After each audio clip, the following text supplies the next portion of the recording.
investigated the famous Myrtles Plantation, which is known to be America's most haunted home, as known by the Smithsonian Institution. This is real paranormal investigation of the Myrtles Plantation in St. Francisville, Louisiana. None of the evidence you'll see in this video are neither hoaxed, camera trickery, or faked in any way, shape, or form.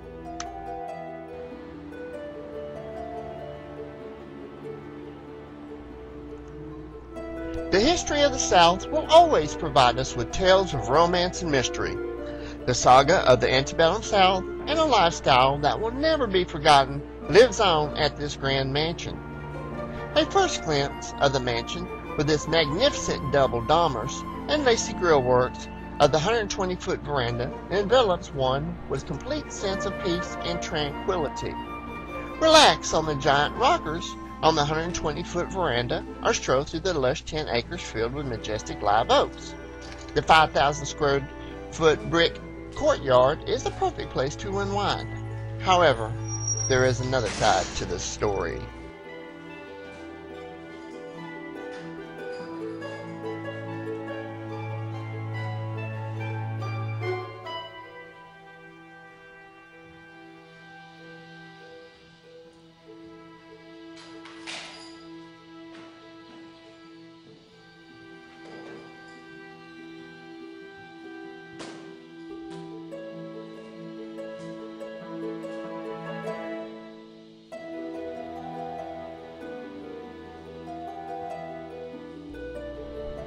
William Winters died from a gunshot blast to the chest from an unknown horseman who rode up to the house calling out, "Gentlemen, need for a lawyer."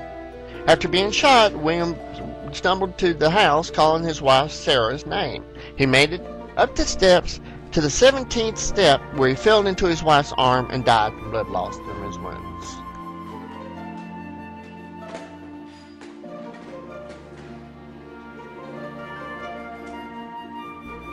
This is the sitting room to the Judge Clark Woodruff suite.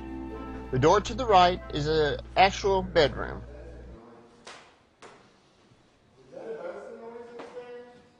No. Where's it coming from?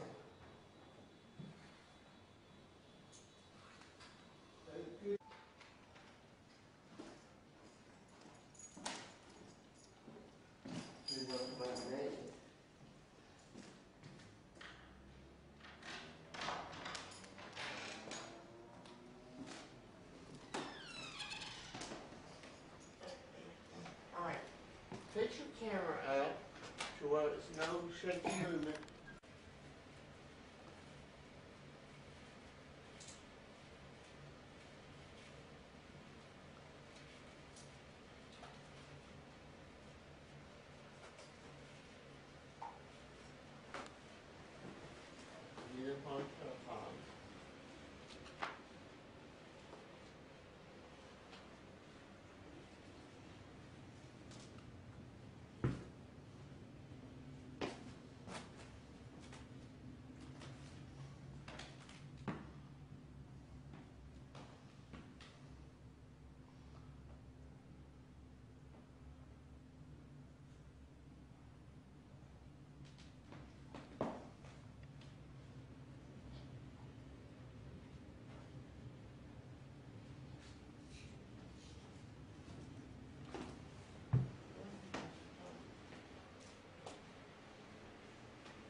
As I promised, kids, I have something special for you.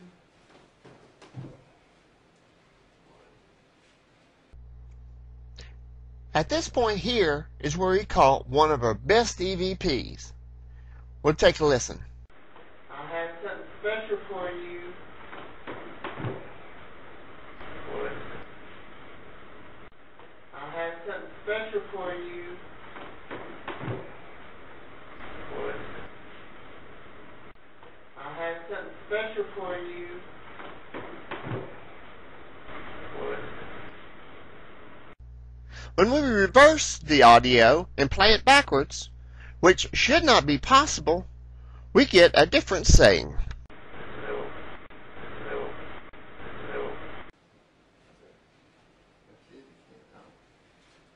I got something special for you. Is it filmed down to where you can see me? Turn off the night and turn on your night vision. Turn off the light overhead and turn on your night vision.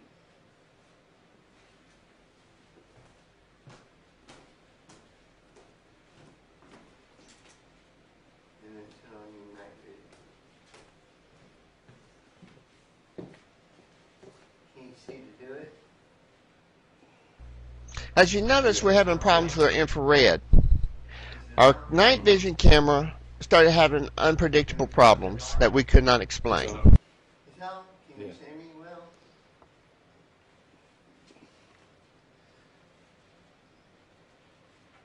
Can you see me all in blue? Yeah, let me close that door over there. All the lights coming in behind me. Kids, I'm ready to play. Why don't you come on in? Let's do the light show. Yeah, close them up.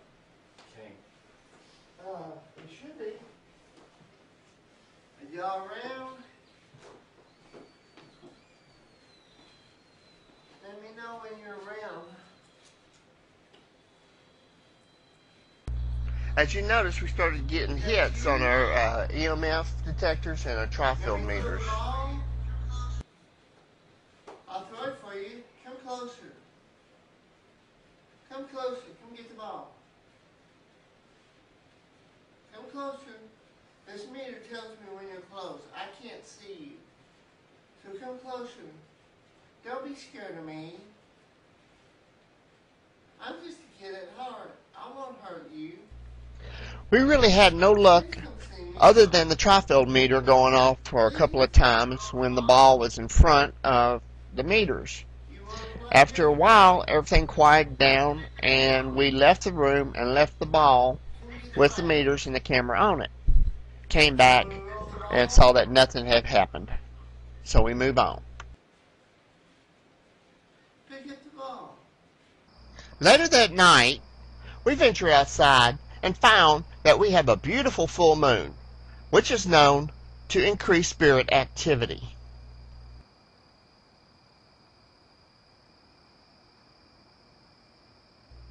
At this point, we went out into the night for a couple of hours, but did not know what we actually captured. So we went on to bed.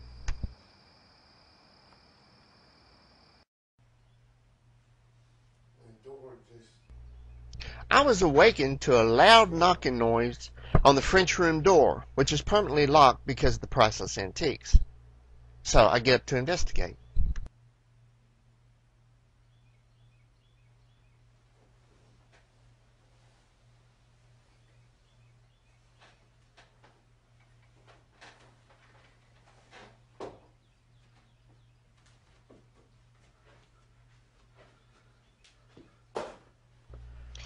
As I move the tripod, and you'll hear me set the tripod down, right after I set the tripod down, you'll hear a loud knock. Right here.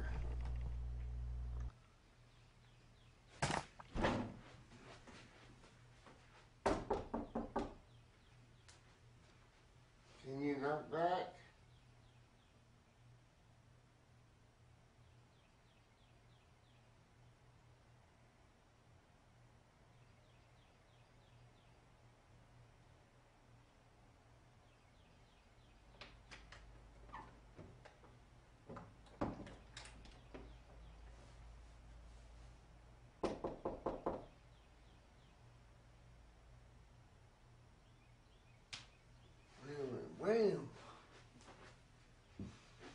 As I move the camera back towards the bed, you see that light go off on top of the mantle of the fireplace. That is my remote infrared motion detector.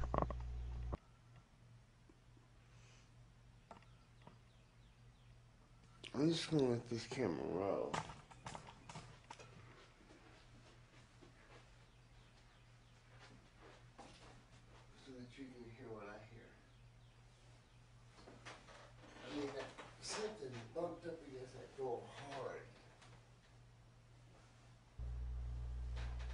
I let that camera roll for the rest of the night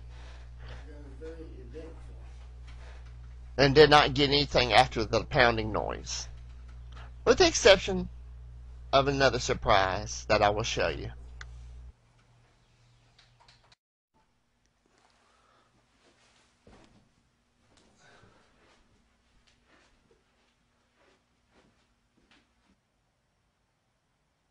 No? Okay.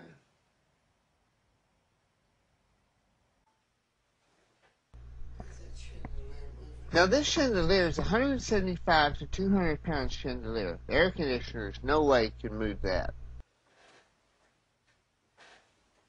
I can't tell.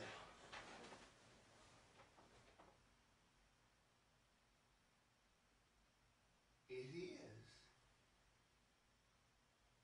It ain't moving like it was before, but Now before, it was moving wildly in a huge circle.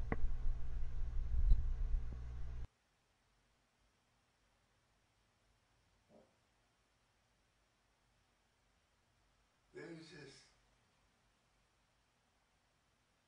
kind of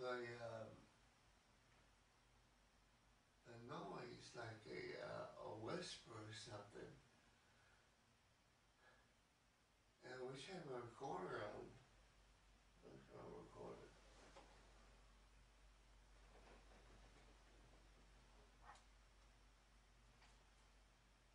I have my recorder with me. I wish I had my recorder on.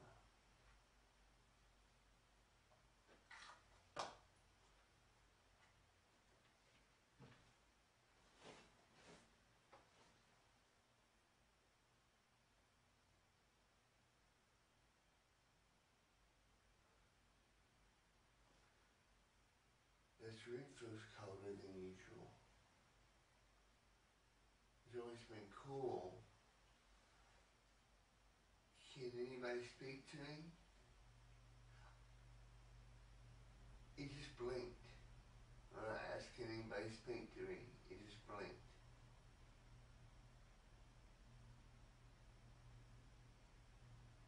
I said, yes. Say something to me. Now there are several times that the chandelier blinked in direct answer to my questions. Who are you? Speak as loud as you can. The camera can pick you up. The camera has a microphone, can pick you up.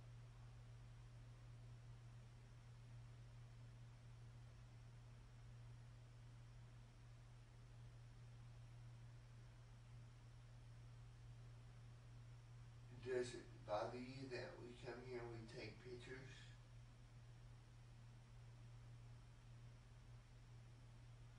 Can you move the chandelier even more?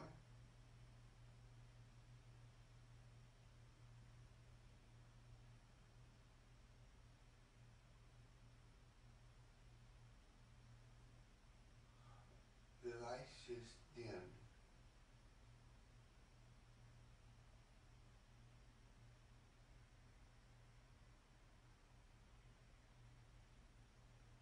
Whatever it is, this must be communicating to the chandelier.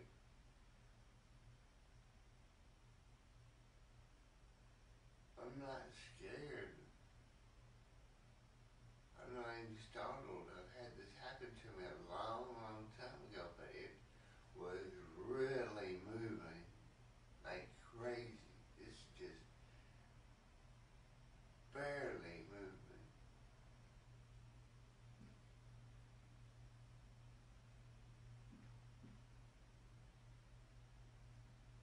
I hear a footstep out in the hall.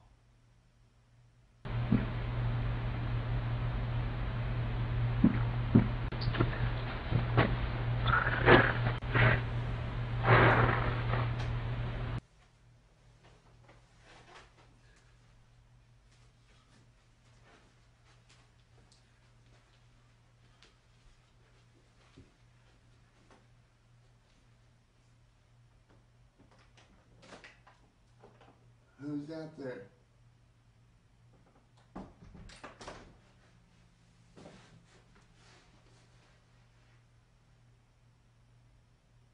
Who's out there? That's the French room. I just want to talk to a spirit. Will you come talk to me? Are you the one who moved my chandelier?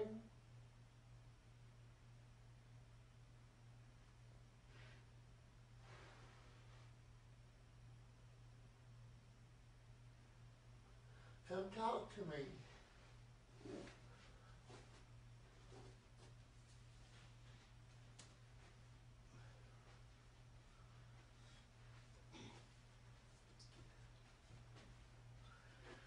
Well, that was somebody, the footsteps that you heard came from the French room, with the lights on. I looked underneath the door and there was nobody there.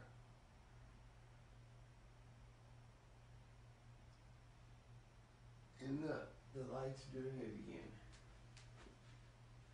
Are you in here again?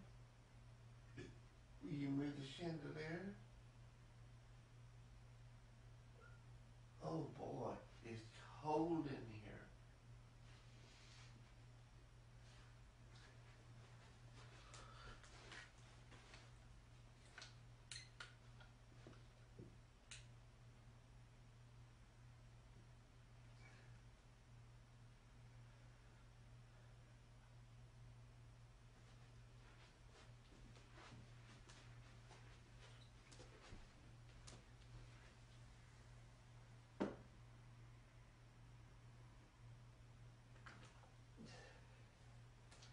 So 1.2 in the French room, 75.4 in my room.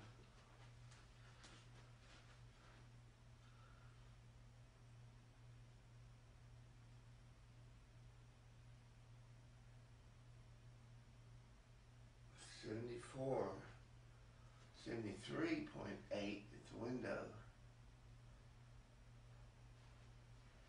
Can I find you? Are you in here? I feel cold spots.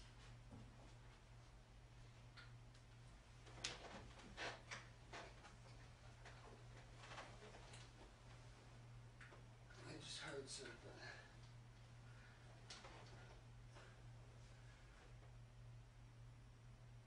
The chandelier's not moving no more.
It is very rare to hear an EVP with your own ears.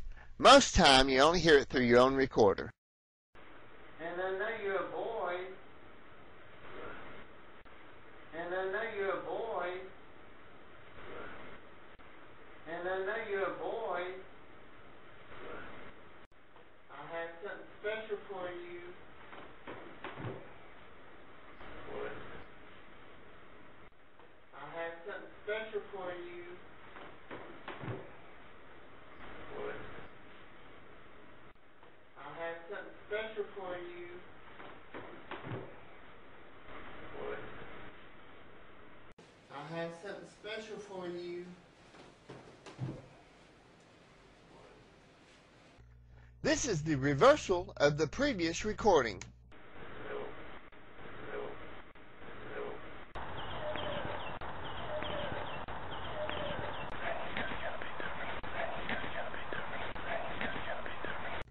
This This is the reversal of the previous recording.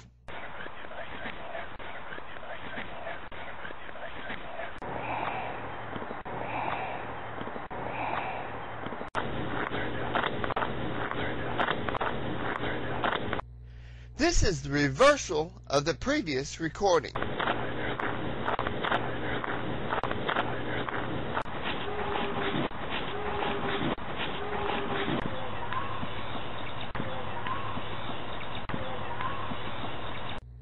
This is the reversal of the previous recording.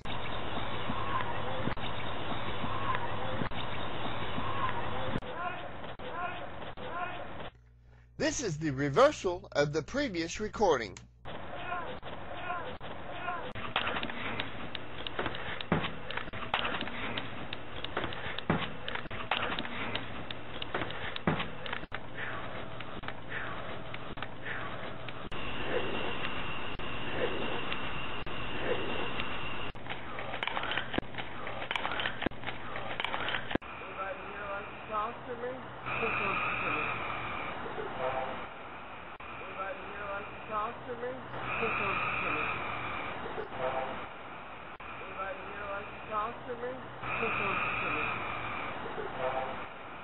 That means I can get my tea. Did I just hear hey? Let me go back and see, did I hear a little ghost of a girl? Say hey again.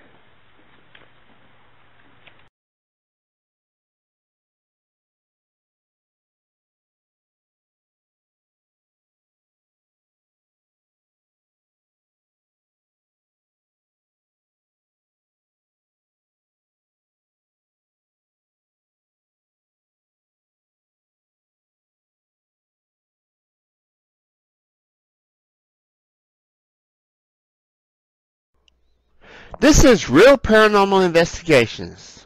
How to set up your own investigation. To have your own Real Paranormal Investigation, contact John T. Billingsley at 12001 Mansfield Road, Keithville, Louisiana, 71047. That's 318-518-0070.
Completely, I remember the cover scenes.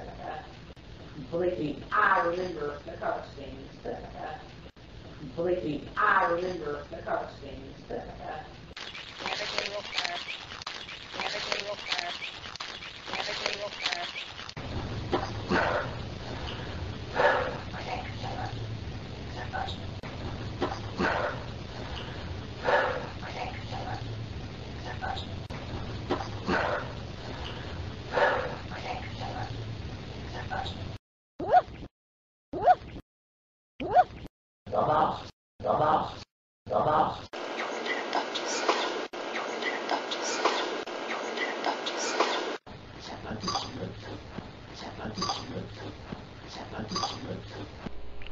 The following is the same EVP file, but played in reverse.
Welcome back. It is the end of the week already. In fact, the end of the first week in August. Gee, 1, 2, 3 more weeks, and we're into September. Sliding quickly into that fall season again. Once a month, Dave Esther and Sharon Gill, the founders of the International Ghost Hunter Society, who are rapidly becoming legends in our time in terms of exploring electronic voice phenomenon and sharing many of those amazing EVP recordings right here with all of us, are here. They are here once a month, the first Friday of the month, and we are looking forward to some wonderful times with them tonight. Let's see if they're on board and ready to go. Hello, folks. Hello there. Gee, that was perfect time. It was. A duet. We practiced. Yeah. Yes. Okay. Let's. We've got some pictures up there at the top, which are very interesting and bring to mind pictures that I've seen before. And for those of you online, we can take a look at those and tell us what they are. They're a term what we've called the supercharged orbs in motion. They're actually emitting energy fields around them, and they're just they're all over. On the first photograph, on the left-hand side, you see little streaks of white. And I do. I see it. And you see a little bit just like dots. But they're really not dots. They're actually still orbs in motion. But they're all radiating energy, radiating light. Right. And this is amazing, the number of spirits that we have there. The second picture is really amazing because one of the, on the right-hand side, one of the orbs in motion, it almost looks like a little snake with a little snake head that's radiating kind of a reddish glow. Sure, I see it. Passing in front of the Spanish moss. Oh, yeah. So it indicates it's between the camera or the photographer and the moss. Yep. Yep, I see it. Okay, we have music, angelic music in the background. Pausing on that, we'll come right back. Take a look at those photos. We'll talk more about them in just a couple of minutes. As Dave Esther and Sharon Gill share our time tonight with us, and we're very happy to have them with us.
back with you. Dave and Sharon are here, and we're talking about, if you'd like to, by the way, go back and listen to any of the earlier programs we've done with the EVP voices.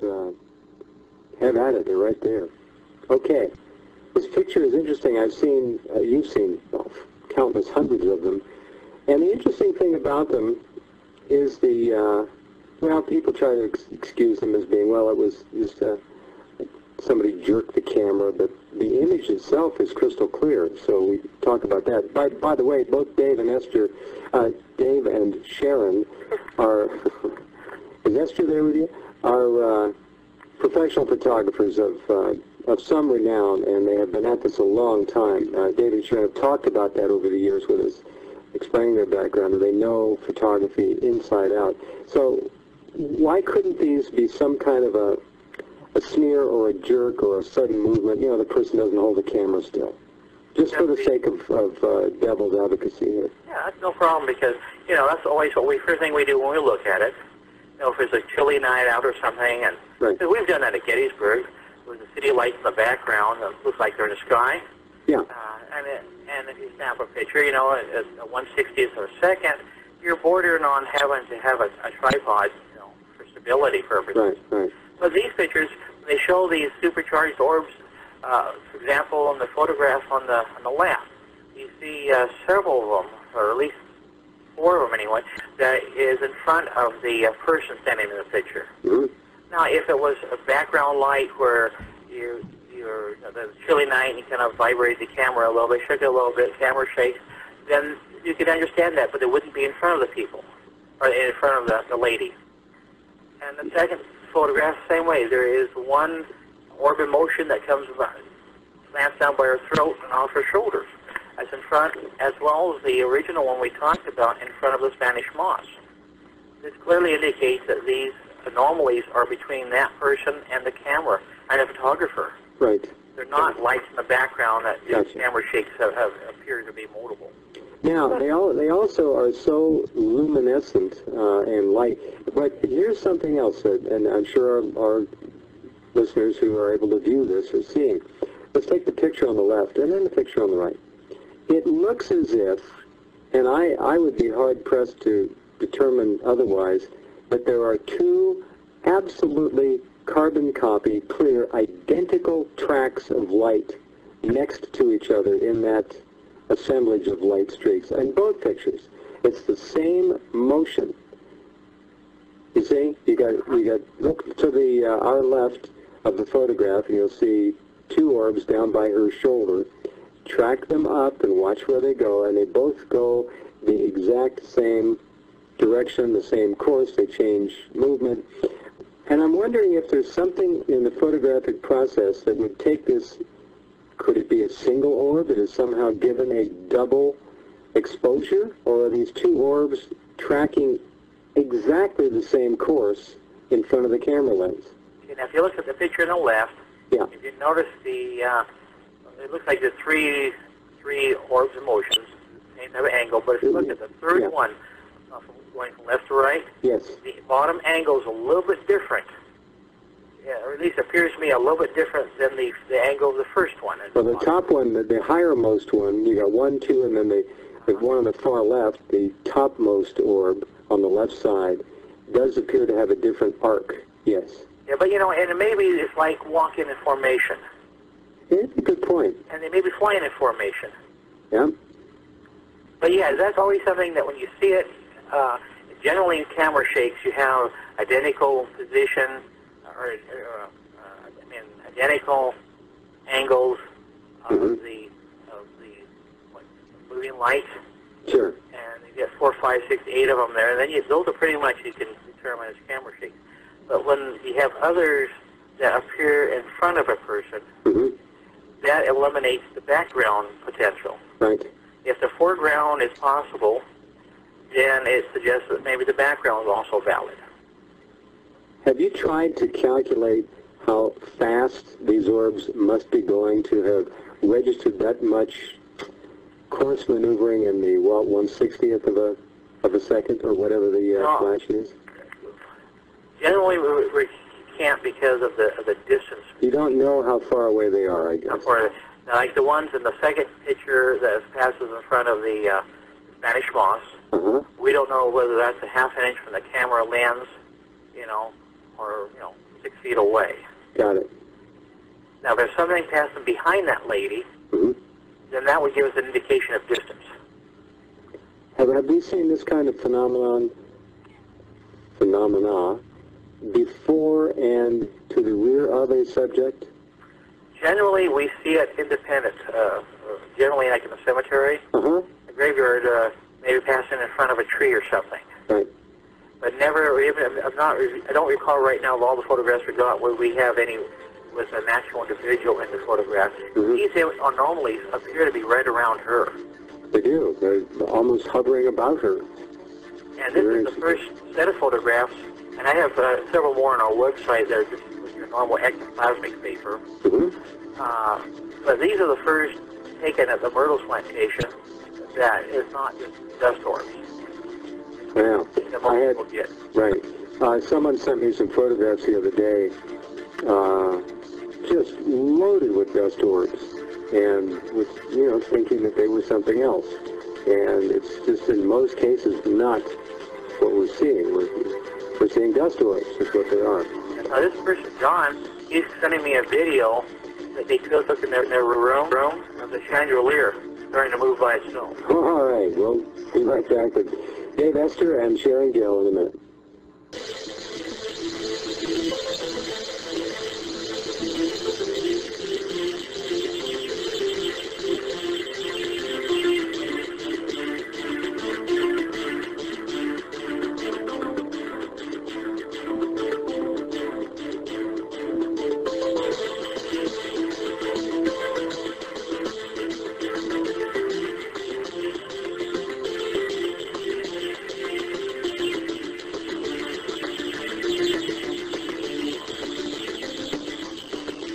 Okay, right back with you, and Dave and Sharon. Okay, interesting pictures to be sure, and those of you who have pictures of this nature would like to send them to Dave and Sharon. I'm sure you can do that. Best way to do it is electronically. How would you like to receive pictures, not dust orbs, but pictures of orbs in motion or ectoplasm? Like it's kind of as an attachment. An email. Any particular size file you'd like to work with? We'd like to know if they could keep it to 100,000 bytes or less. Sometimes we download most of the time through a wireless internet, and it's a slow process. And when you send us a 3 meg file, it may take us 30 minutes to download. Right. Where 100,000 would be just fine because when we post it on the internet, we have to shrink it down anyway. Indeed. In the last break, Jeff, we were talking and. We forgot to mention that these photographs we're taking with a digital camera, so you don't have a double exposure because there's nothing mechanical in it. Not possible. I got it. Now, the other things it could be, they could be a firefly. But they'd all have to be turned on bright, lit up at the same time. And they'd also have to be flying the exact same course. Formation. Yeah. So now we're talking about intelligent fireflies. Well, yeah. Somebody's going to say it's more alien-oriented than it is ghosts. The Blue Angels of fireflies. Gee. Okay, all right, let's move on to our topic at hand, which is the just totally exciting field of electronic voice phenomenon. What we've also done, we've also included the web link to the Myrtles Plantation for those that like to visit it. Very good. And then the second link takes us back to our ghost website and our free pictures, which has several more photographs. So do we want to journey over there quickly? Those that want, you want to, it's, I believe it's, I can't remember where it's Myrtle Plantation 1 or Myrtle Plantation 2. Okay, let's take a look. More Myrtle Plantation photos and samples of ghost web photos. Myrtle Plantation 1 is on the top left column. Myrtle's Plantation 2 is in the center. So let's see what we come up with here.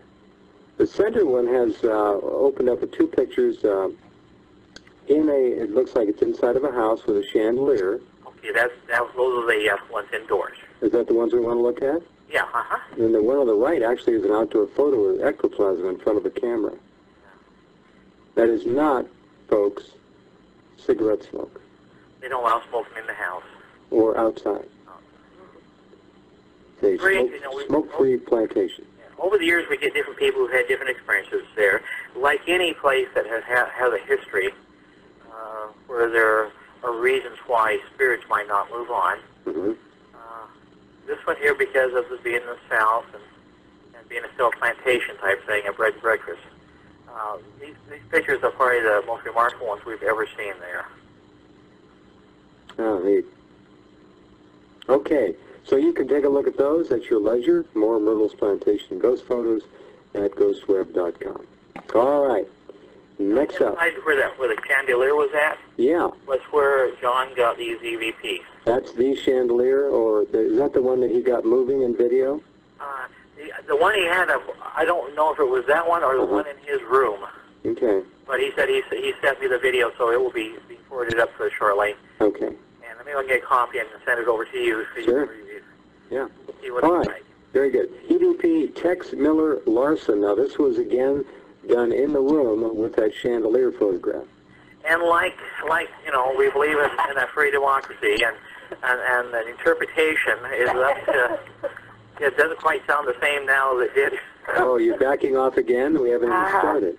It's kind of a weasel answer, but even Sharon doesn't agree with me this time. So we thought we'd leave it up to the judge. See, I mean, sometimes, for those of you who are new to the program, sometimes Dave will tell me that an EVP we're going to hear says ham and Swiss on rye. It sounds nothing like ham and Swiss on rye, and he's actually claimed that these things change on him, but we'll let it slide. He just might be aged, too. All right, well, whatever. Okay, here's the first one that at one time I thought said Tex Miller. I wonder what they call him Tex. Maybe it's from Texas, I don't know. Well, one would hope. Yeah. Okay, here we go.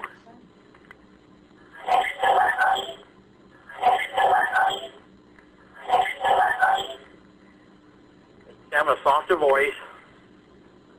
Yeah, it's the Tex Miller is loud and clear. I can't quite grab the last part, though, but it certainly could be Larson. Or it could be something else. And I got Tex Miller pretty much in there for sure. Okay, let's play that again, and let's see if we got... This is an electronic voice from who knows where, recorded with a digital recorder, or either that or a tape recorder. Yeah, I don't... John didn't mention which of the two. If he did, I didn't catch on it, but it was... Whatever it is, it was a good recording. Here we go. Okay.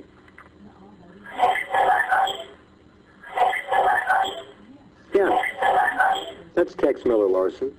Sure. It'd be interesting if you did some research there and found out if there was anybody named Tex Miller Larson. Uh-huh.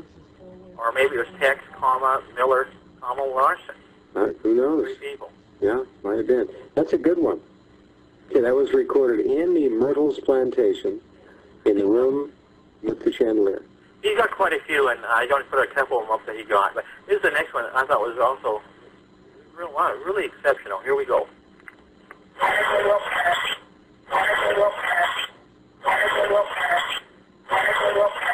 But there are some words to live by. Everything will pass. Yeah, everything will pass. Very clear.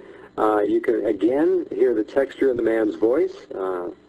It always is fascinating to hear how every single EVP voice is different. Well, why wouldn't they be? Speaking. It was? No, that's what I heard it as a woman. Well, it could be. You drink enough whiskey and smoke enough cigarettes, you sound like a man. Or maybe it's somebody that figures that the stress that they're under, everything will pass. They just have to give it time. Give me another drink. Let's hear that again. Okay, here we go.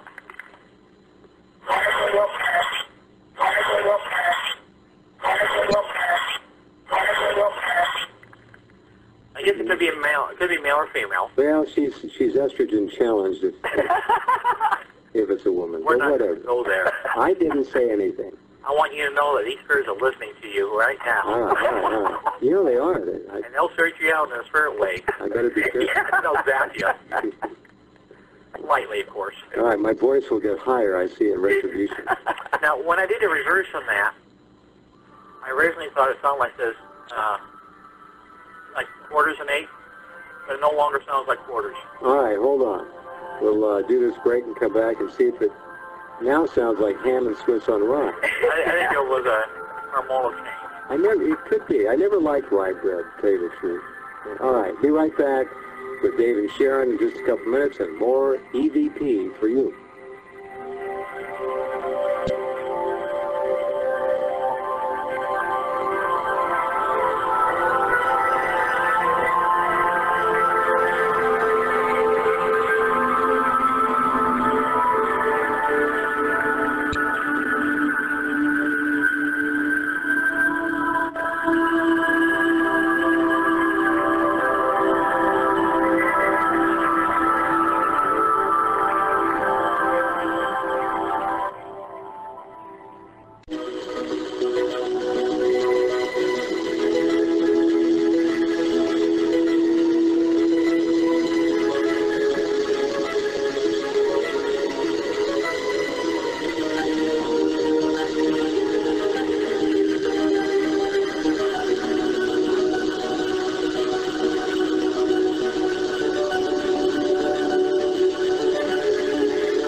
Back with Dave and Sharon, and do join us for the fun, and tune your ears up because we're going to hear some more EVP as we continue for the next segment and then the next hour as well. Okay, we've heard Tex Miller Larson, or maybe it was a comedy team of Tex Miller Larson, who knows.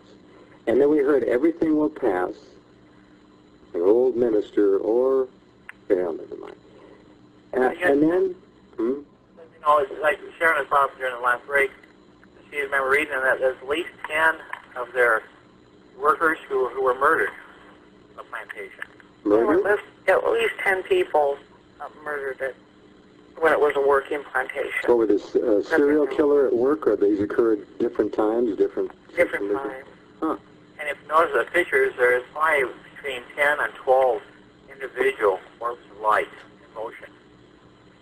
Well, maybe they formed a union. Could be. You know how those entertainers are.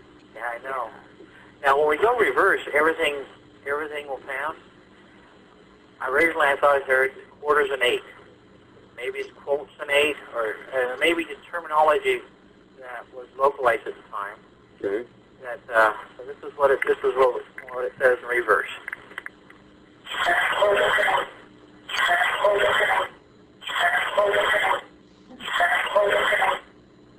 That's what it sounds like to me. Yeah. That's quarters and 8. But again, I'm not familiar with that terminology, but apparently it had something to do with that time period that meant something to them. Oh. Are we thinking around the mid-1800s or before? Well, the plantation was started in circa about 1796, and so from that point up, to imagine the 1860s when they emancipated. Got it. Sometime between the 1800s and 1860s, when it was a working. And I'm not sure what type of plantation it was. Was it, they raised cotton or just what? I'm sure. Do you remember reading what crop? Well, they obviously raised quarters and 8s there. I sound a little more like Bill Hitchcock or something. Well, Bill. I don't know. It's amazing where the imagination can take you with some of these things. So. Well, would you play Everything Will Pass again? That is so clear, and I think it's a very good example. What we just heard a moment ago was the reversal, playing it backwards, of Everything Will Pass. Okay, here's the forward.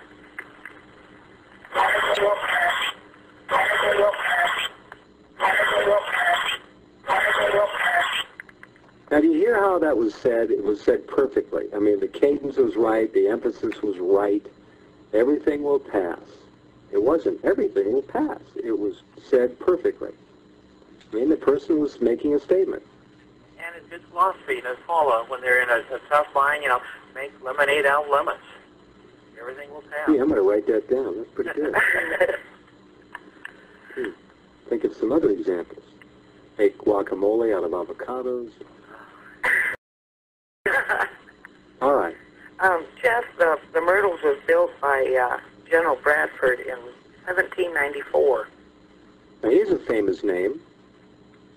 So, yeah. And it's been sold and bought, but when they found out that the owners found out that it was haunted, Mm-hmm. it was turned into a place where people could go and stay and experience the ghosts there. I guess the most famous is the slave woman who poisoned the mother and the daughters in a birthday cake. And they died, and so she was the hunter. Yes. But She killed the mother and the daughters? She was a mistress to the father, to the old man. Bradford? Yeah. oh no, No. it was the next. The next owner. And she killed the mother and the daughters? Yeah, well, she wanted to. They relieved her of her responsibility, and she wanted she wanted the family to make her feel important, so she poisoned them just enough to make them sick, showing that they still needed her in the kitchen. Apparently, they were going to send her back out to the field, and she did a little bit too much poison in it. And it did kill them. Yeah. It actually did away with them, and when the husband found out what she'd done, they took her out to a tree and hung her. And her apparition is seen from time to time. Right. By the estate. She's actually the most famous ghost, but there are far more that create the activity out there. And I think it was Judge Woodruff, I'm sorry, that his wife was pregnant with a child, and he was sleeping with the maid. And she got to like it, and she got very jealous of the fact that he was still married. Mm.